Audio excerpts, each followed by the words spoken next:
এই দায়িত্ব আপনারা নিচ্ছেন। আমার এই কাস্টমারের সুবিধার্থের জন্য এটুকু আমরা করি। প্রত্যেকে রাখা হবে না, নিষেধ করির পর্দা রাখবো না, নিষেধ করির পর্দা রাখবো না।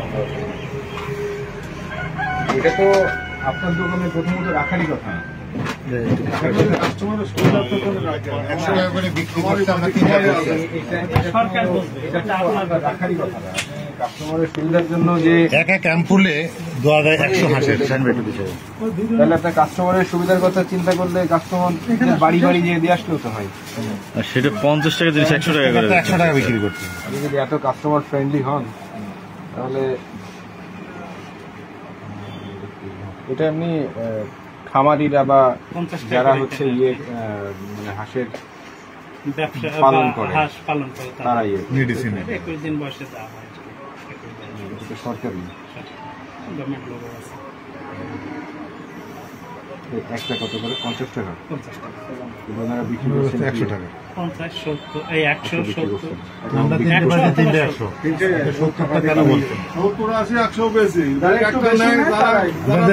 সেটা বলে যারা তো 5টা 10 টাকা তাদের কাছে কম 70 টাকা বেশি।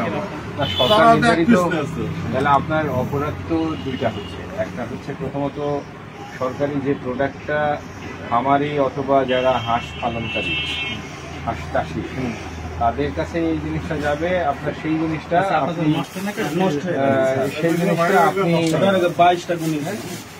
আপনি আপনার হেফাজতে নিয়ে আসছেন, কারণ অফিসের সময় তো পাওয়া যায় না। ওনারা নিয়ে আসলে পাওয়া যাবে কিভাবে? খামারি আলাদা সুবিধার্থের জন্য, কারণ টাইমলি মানে এই দিন ধরে হিসাব করে ভ্যাকসিনটা প্রয়োগ করা লাগে।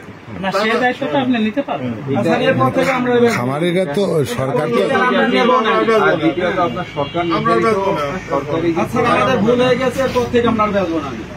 নির্ধারিত সরকারি প্রোডাক্ট যেটা আপনার 50 টাকা সর্বোচ্চ এমআরপি সরকার নির্ধারণ করবে, সেটা আপনি 70 টাকা বা 100 টাকা বিক্রি করছেন, এটাতেও আর একটা ভায়োলেশন।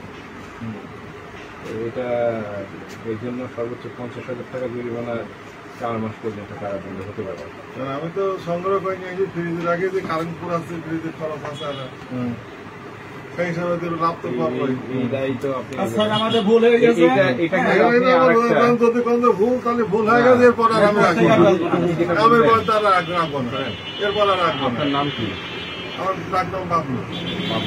আপনি যেটা বললেন যে আপনি ফ্রিজে হচ্ছে এটা সংরক্ষণ করছেন, আপনার ফ্রিজে চার্জ করছে, এর জন্য আপনি লাভ করবেন, এটা আপনার আর এক ধরনের দৃশ্যতা হয়ে গেল। ধর্মে কিছু লাভ করতে হবে, আপনি কিন্তু আর একটা কোনো দৃশ্যতা করবেন।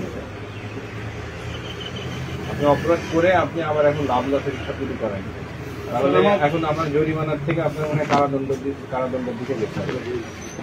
আপনি যেটা এখন এটা হচ্ছে সরাসরি আদালত অবমাননা এবং